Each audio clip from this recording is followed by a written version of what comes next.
So what we're going to start with is a new topic. This is going to be kind of our first major unit. It's going to be on ecology. So what you need to do is get something to write with, something to take your notes with. If you're going to type, I guess you could type them. Otherwise, put them in a notebook. Okay, and what I will do is kind of show you a little bit at a time.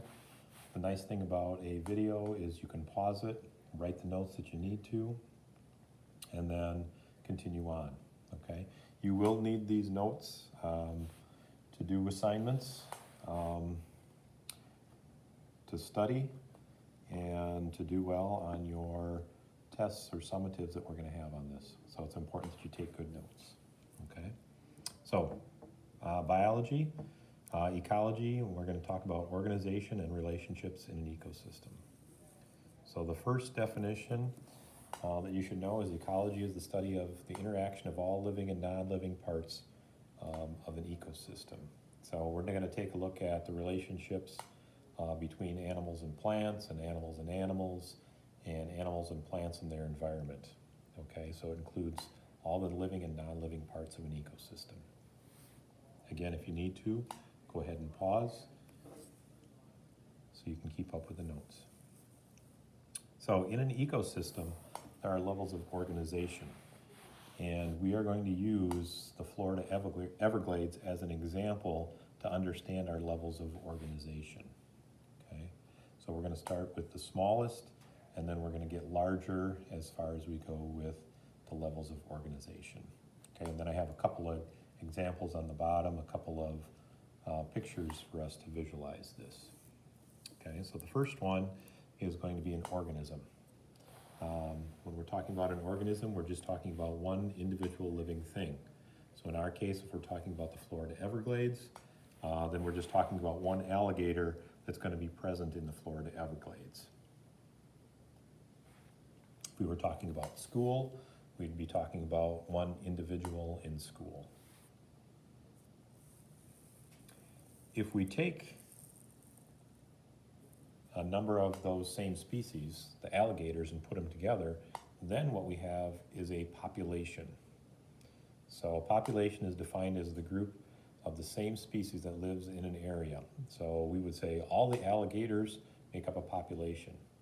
If we were talking about school, we could say all the humans, everybody human that's in school, that's going to be a population. Okay. If we had other animals, like if I had a fish tank in my room, that fish tank would have fish in it, and that would be a different population. Okay. So here we're talking about the same species that live in a given area. Okay, now if we take all of those living things and put them together, we're going to have something called a community. So in this case, it's the different species all put together. So like the alligators, the turtles, the birds, the fish, all of those that are going to be found in the Everglades, okay? And that includes the plants too. So anything that's living is going to make up the community part. So if we were talking about, again, if we go back to, let's say, the classroom in biology, if I have fish in a tank and I have humans, then the community is going to be the fish and the humans. And if I'm growing some plants in my classroom, that's also going to be part of the community. So community is going to be the living part. Okay, so then what if we take all the living and the non-living together? We are going to have something called an ecosystem. Okay, so you're going to have your community, so that's going to be the alligators, the turtles, the birds, the fish, and so on, but it's also going to include the non-living. So the rocks, the soil, the water, anything else that's present that's not going to be living. So the temperature, that's talking about an ecosystem. Now, the interesting part about an ecosystem is it's not defined by a given area. So I could put a drop of water on a slide and I could say that's an ecosystem, okay? Because whatever's swimming around in there, that's going to be part of the community, that's going to be the living part. The water itself is not living, so that's going to be part of the ecosystem, even though it's not living. So you could have an ecosystem that is tiny as a drop of water, or you could say the entire world is an ecosystem because it contains living and non-living parts in a given area. Okay, to give you some visuals, this is kind of what we have, and I'm going to zoom in a little bit here for a visual representation.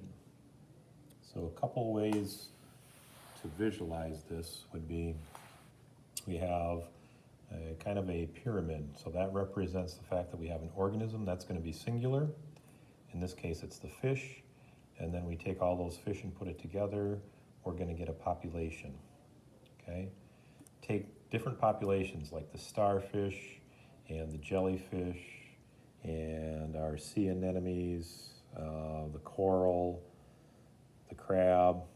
All of those are going to be living, so that's all going to be part of the community. Okay?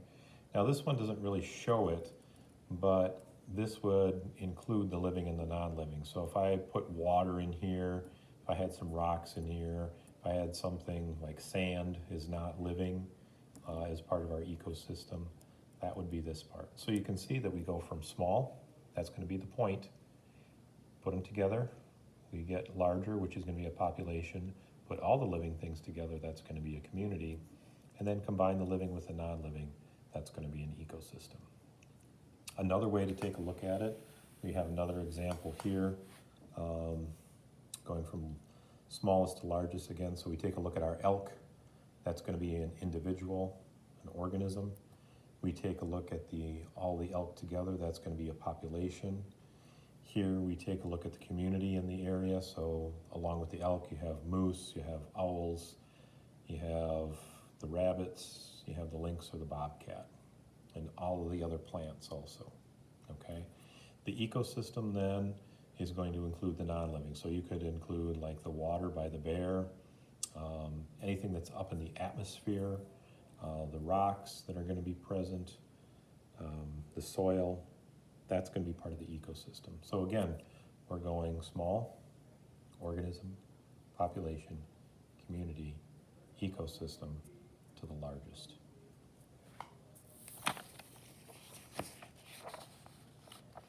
We have specific names for the living and the non-living parts in an ecosystem. Okay? So within the ecosystem, there are living parts and non-living parts. And so we have something called the biotic factors, which are going to be the living parts of the ecosystem.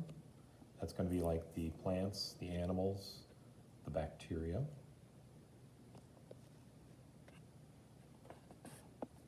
So biotic is going to be living. And then we're also going to have the abiotic, which is going to be the non-living.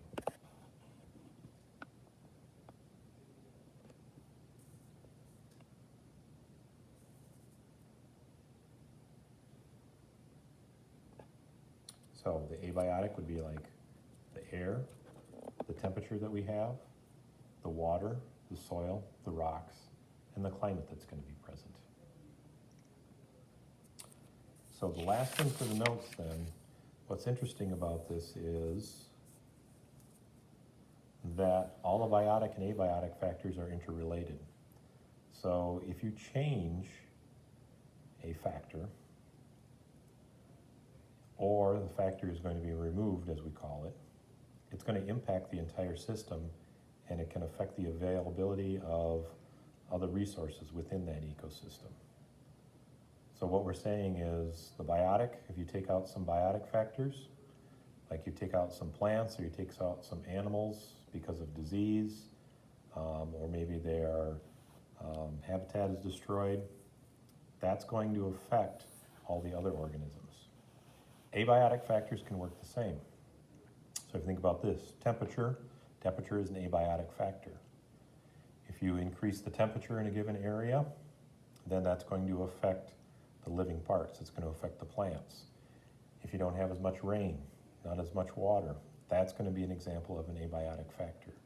That's going to affect the biotic factors. So not as much water, the plants are going to be affected. And then in turn, if the plants are affected, then the animals that eat the plants are going to be affected. So what we need to understand is that changing the abiotic factors and biotic factors in an ecosystem is really going to have an effect on all of the organisms present in that ecosystem. Okay? We're going to take a closer look at this. You're going to come up with your own example, but we'll study some more detail with the biotic and abiotic.